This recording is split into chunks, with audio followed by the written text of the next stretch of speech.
Oke, selamat pagi semua.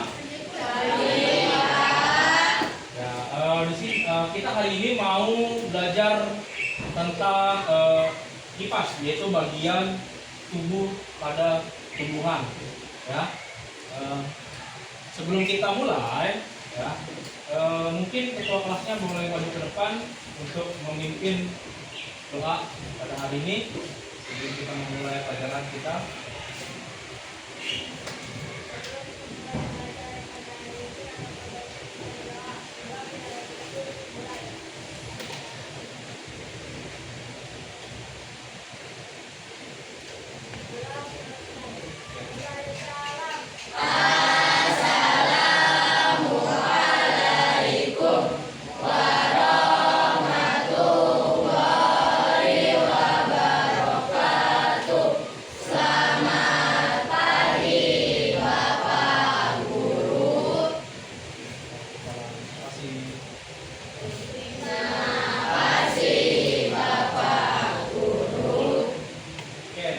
Sebelum kita mulai, mungkin Bapak mau menanyakan pada hari ini yang tidak masuk, apakah ada?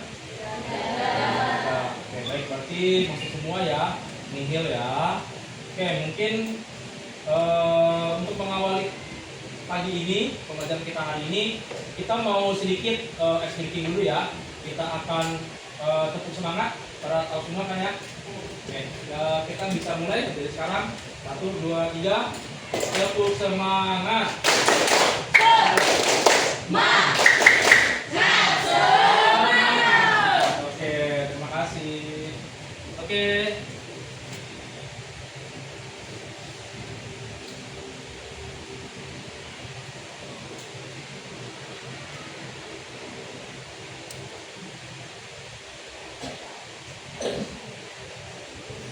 Oke, kita akan menyanyikan satu lagu dulu, yaitu tentang lagu Garuda Pancasila.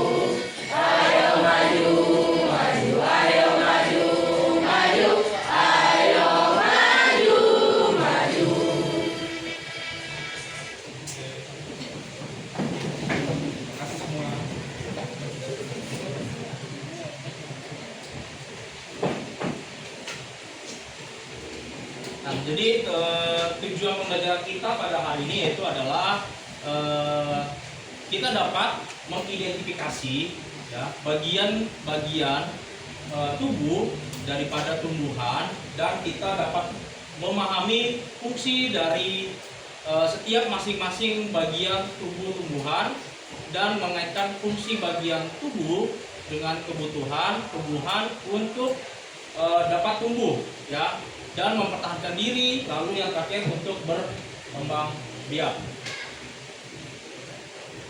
Mungkin sebelum saya mulai, di sini ada yang punya beberapa tanaman atau tumbuhan di rumahnya?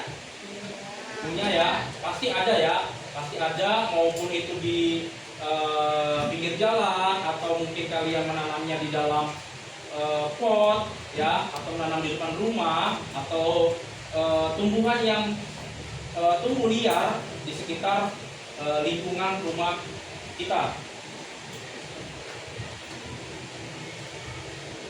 Nah, jadi di sini ada bagian daripada tumbuhan.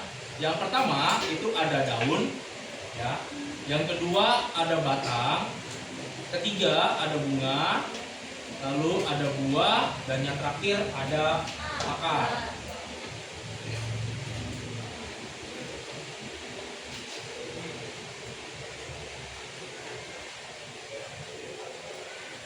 Nah, akar yaitu ya, fungsi akar adalah untuk memperkokoh berdirinya tumbuhan lalu menyerap air dan mineral atau zat hara ya namanya ya dari dalam tanah ya. Jadi fungsi akar itu untuk mengambil zat hara di dalam tanah, lalu mengangkut zat makanan tersebut dari dalam tanah ke seluruh bagian tumbuhan. Dan yang terakhir sebagai tempat cadangan makanan. Nah, di sini ada beberapa jenis akar ya. Nah, yang pertama ada jenis akar serabut ya, yang bentuknya seperti rambut kecil-kecil ya. Nah, akar serabut ini tidak memiliki akar utama ya, dan biasanya dimiliki oleh tumbuhan yang berbiji monokotil ya. Monokotil itu berarti berbiji satu ya. Lalu contohnya itu ada pada tanaman rumput ya. Kalau kita mencabut rumput pasti akarnya itu pasti tipis-tipis kayak rambut ya. Lalu yang kedua ada akar napas atau akar udara. Nah, akar ini tumbuh keluar dari bagian batang ya ke bagian bawah. Nah, fungsinya itu untuk bernapas pada tumbuhan. Contohnya ada pada pohon bakau, ada pada pohon pandan, dan yang terakhir ada pada pohon anggrek. Lalu yang ketiga ada akar tunggang. Nah, ini akar yang memiliki akar utama yang tumbuhnya itu lurus ke bawah tanah. Biasanya itu pada pohon-pohon yang besar ya. Nah, itu ada pada pohon mangga ya. Jadi kalau akar tunggang ini biasanya itu kalau kita tanam di sekitar rumah ya, akarnya itu bisa menjalar kemana saja. Jadi kalau misalnya dekat rumah kita itu dapat menghancurkan atau merusak perkarangan rumah atau teras kita kalau terlalu berdekatan dengan rumah kita ya, karena akarnya sangat besar. Lalu ada akar gantung ya. Akar gantung ini yaitu akar yang tumbuh dari bagian atas batang lalu bergantung ke bawah ya. Biasanya ini ada pada pohon beringin ya. Nah, biasanya kalau dulu saya tuh suka bergantungan tuh di pohon beringin, saya kumpulin akarnya untuk bergelantungan. Lalu ada akar pelekat ya, yaitu tumbuh di sepanjang batang. Contohnya ada pada tumbuhan pohon sirih. Lalu yang terakhir ada akar tunjang. Yang tadi akar tunggang, yang ini akar tunjang.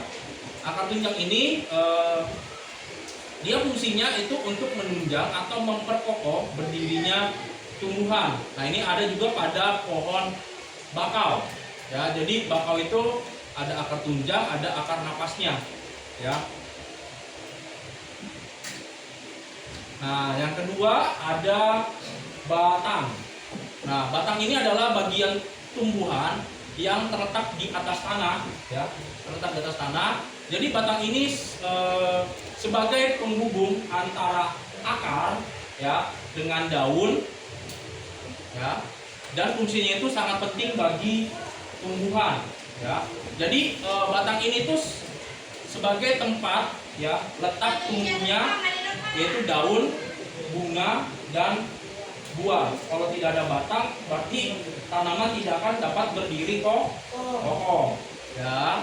Lalu yang kedua sebagai pembawa nutrisi dari akar ya, dari akar ke seluruh bagian tumbuhan ya. Tadi bisa dialirkan ke daun, ke buah ataupun bunganya ya. Dan yang terakhir sebagai pendukung tumbuh untuk berdiri, sebagai pendukung tumbuhan untuk berdiri. Nah, di sini ada jenis-jenis batang ya. Ada jenis batang yang teksturnya itu keras, ya, keras dan kaku, ya. Ada juga yang bentuknya itu batangnya basah, teksturnya lunak dan mudah patah, ya. Nah biasanya itu kalau untuk yang keras itu kayak pada pohon mangga, ya, lalu pohon sirsak itu yang keras-keras.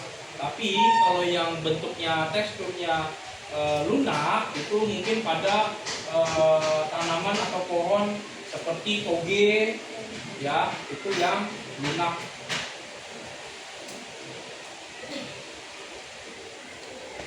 Nah, di sini ada bagian, ya. Jadi batang itu ada bagian-bagian juga.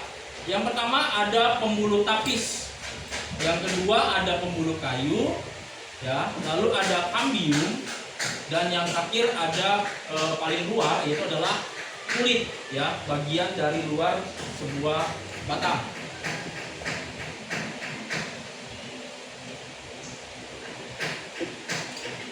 Nah, lalu lanjut ketiga, yaitu ada daun. Nah, daun ini biasanya berwarna hijau karena dia mengandung zat klorofil, ya. Tahu semua zat klorofil? Ya. Oke, mungkin ada yang suka minum minuman matcha? Suka. Nah, itu warnanya kan warna hijau karena terbuat dari tumbuh-tumbuhan atau tanaman yang diekstrak menjadi minuman matcha, ya. Nah, jadi dapat diibaratkan seperti lembaran. Jadi daun itu seperti lembaran, ya. Di alam, daun itu memiliki peran penting bagi kehidupan seperti tempat tumbuhan berfotosintesis. Itu adalah proses apa? Di mana daun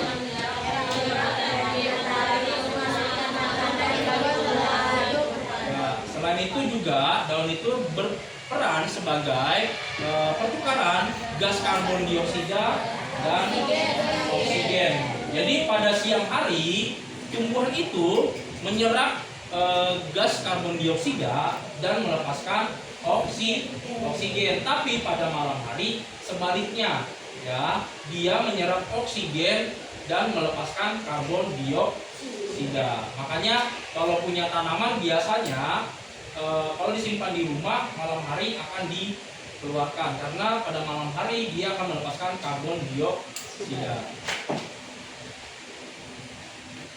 Nah, tadi ya fungsi daun itu tadi sebagai tempat berfotosintesis. Ya, jadi dia menyerap karbon dioksida, yaitu nama ilmiahnya adalah CO2, dan mengeluarkan oksigen, yaitu nama ilmiahnya adalah O2, dan menyerap juga air dari akar, yaitu nama ilmiahnya adalah H2O. Nah, di sini ada jenis-jenis daun. Yang pertama ada daun menyirip, ya, menyirip, yaitu biasanya pada pohon mangga, jambu, jeruk, ya. Daunnya itu menyirip jadi kayak ada tulang-tulangnya, ya, ada daunnya. Lalu ada daun yang melengkung, biasanya ini besar-besar daunnya.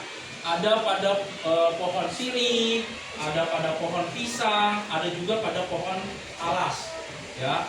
Melengkung, berbentuknya bulat dan lebar. Lalu ada yang bentuknya lurus dan memanjang. Biasanya ada pada pohon padi, jagung, dan bambu, ya. Dan yang terakhir ada yang bentuknya seperti jari tangan kita, ya. Ya, pada singkong, benar, atau pada pohon pepaya.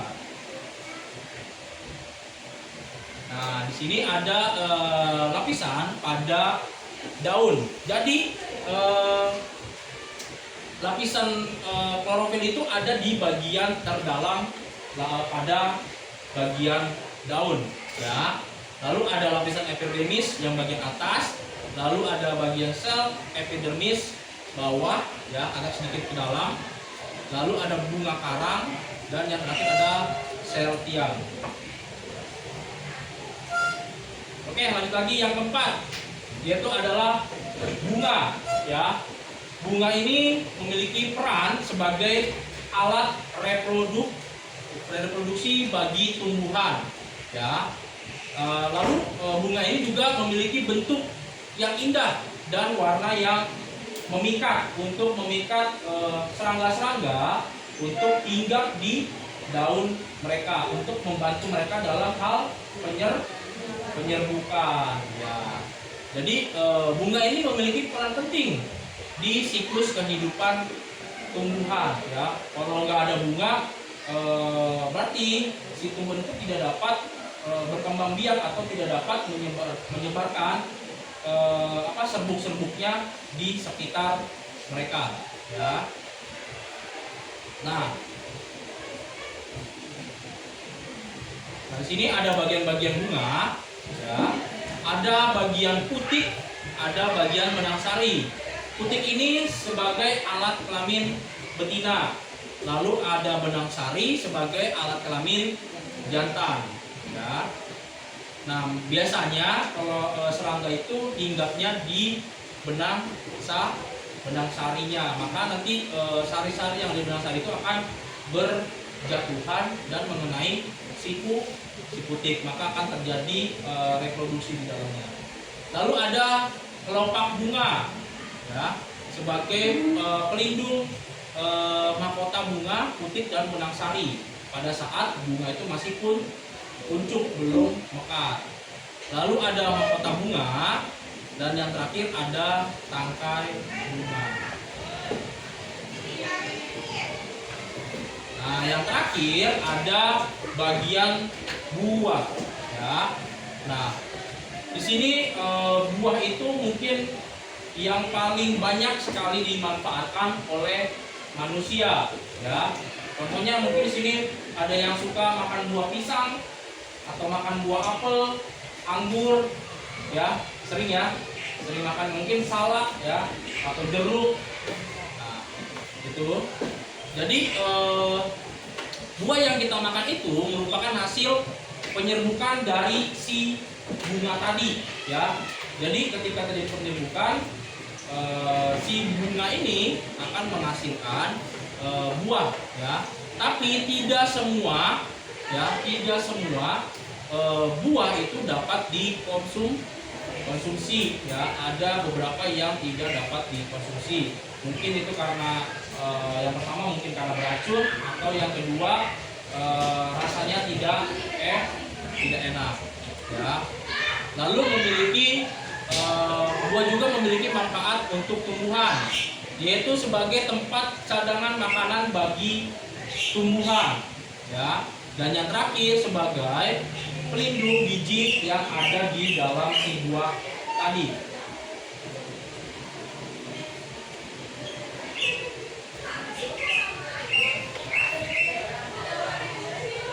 Nah, di sini kita mau review dulu, ya, materi yang tadi saya sampaikan. Tapi sebelum itu saya mau menampilkan sebuah video.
Ini ada sebuah video tentang bagian-bagian tumbuhan dan fungsi-fungsi dari setiap bagiannya.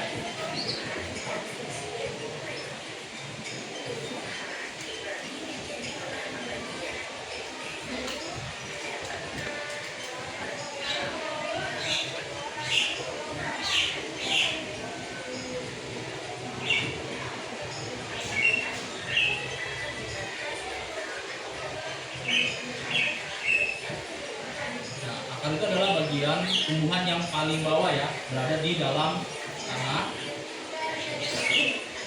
Menyerap air yang diisi dalam tanah dan sebagai penopang tumbuhan agar tumbuh kokoh.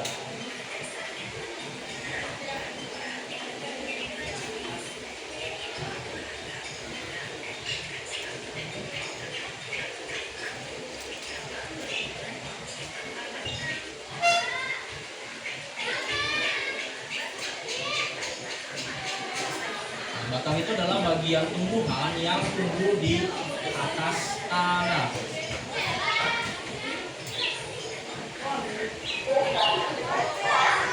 Jadi batang itu juga sebagai alat transportasi ya, sebagai alat transportasi pada tumbuhan untuk mengangkut bahan makanan yang disalurkan ke bagian-bagian lainnya.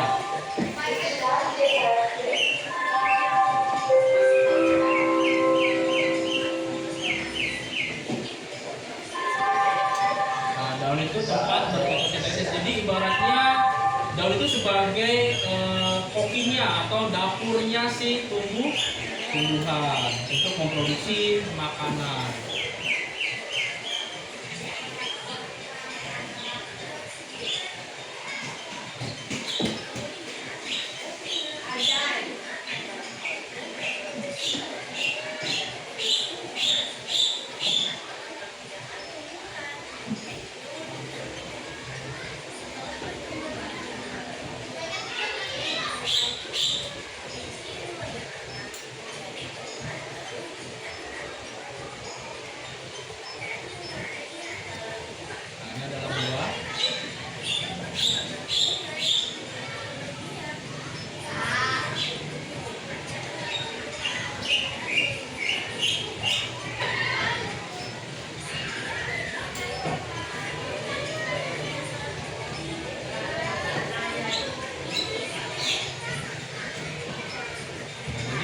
Tumbuhan itu juga, bagian-bagian itu juga memiliki kerjasama ya, seperti bagian tubuh kita juga saling bekerja sama.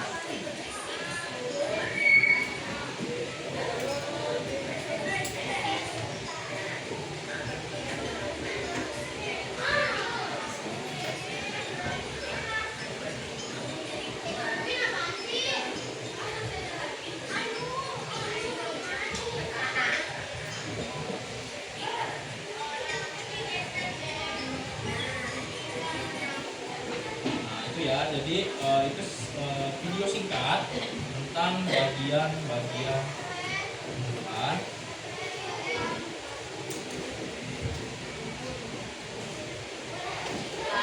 Oke, mungkin kita akan review sebentar materi yang tadi kita dengar. Yaitu pertama, akar itu seperti spons yang mampu menyerap air di dalam tanah. Apakah benar? Nah, semua batang itu bertekstur keras, kuat, dan berwarna coklat. Apakah benar atau salah? Ya, salah ya, karena tadi ada yang bertekstur lunak. Lalu, bentuk daun itu beragam dan unik, bahkan ada yang berbentuk seperti jari. Apakah benar? Ya, benar. Kalau yang bentuknya jari tadi ada pada tumbuhan apa tadi? Singkong. Lalu ada? Nah, bunga ini, bunga yang indah dan unik itu merupakan hasil dari penyerbukan. Apakah benar? Bunga yang indah dan unik itu merupakan hasil penyerbukan tadi. Penghasil apa? Buah. Berarti salah? Ya, salah. Nah, buah itu ibaratnya seperti cangkang yang melindungi biji. Apakah benar? Benar.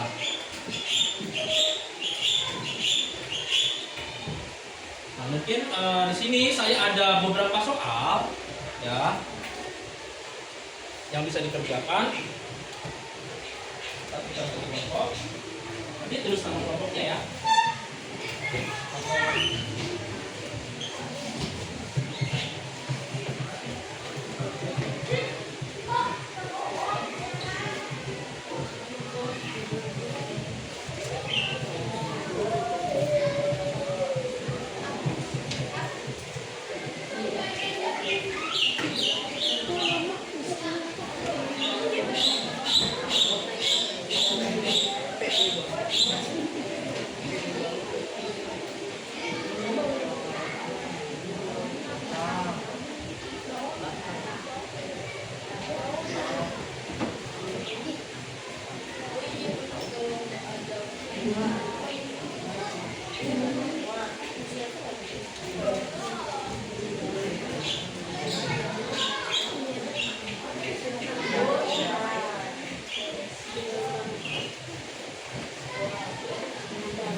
Daun, bunga, dan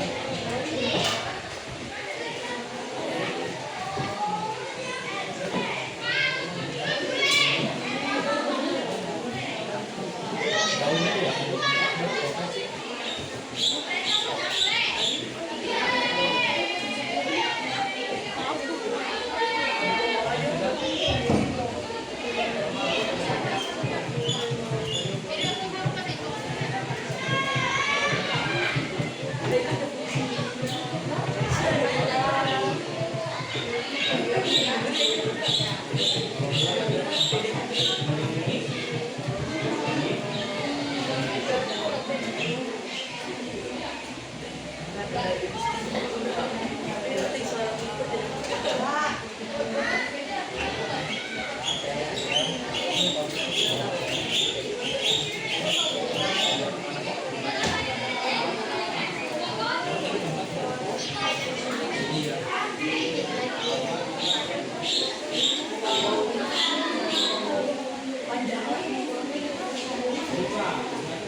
nanti bisa angkat tangannya ya, sesuai kelompoknya.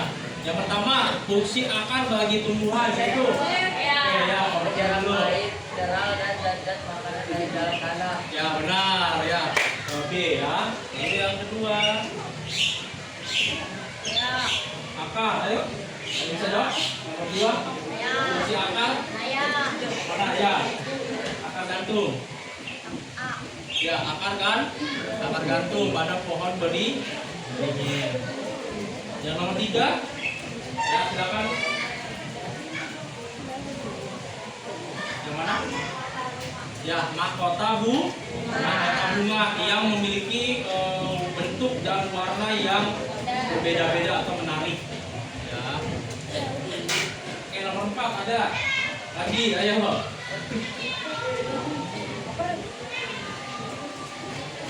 Yang menyimpan cadangan makan ada biasanya di dalam tanah. Yang di dalam tanah ya apa? Yang di dalam wortel ya. Nah jadi wortel itu adalah apa ya, tumbuhan yang sedikit berbeda pada bagian akarnya ya. Biasanya wortel apa lagi, singkong yang akarnya bisa dimakan ya. Dia akan bisa dimakan kan.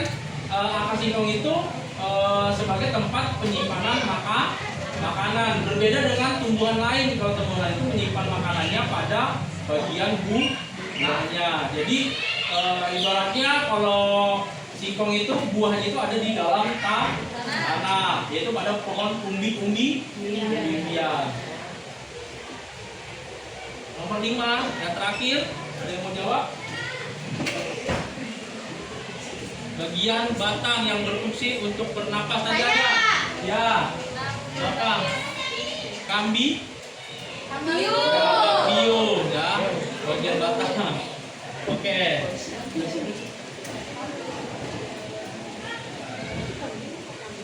Oke, mungkin sampai sini ada yang mau dipertanyakan tentang pelajaran kita hari ini? Ada. Bagaimana pelajaran kita hari ini? Apakah menyenangkan? Mungkin sekian yang bisa saya sampaikan. Terima kasih. Sampai jumpa besok.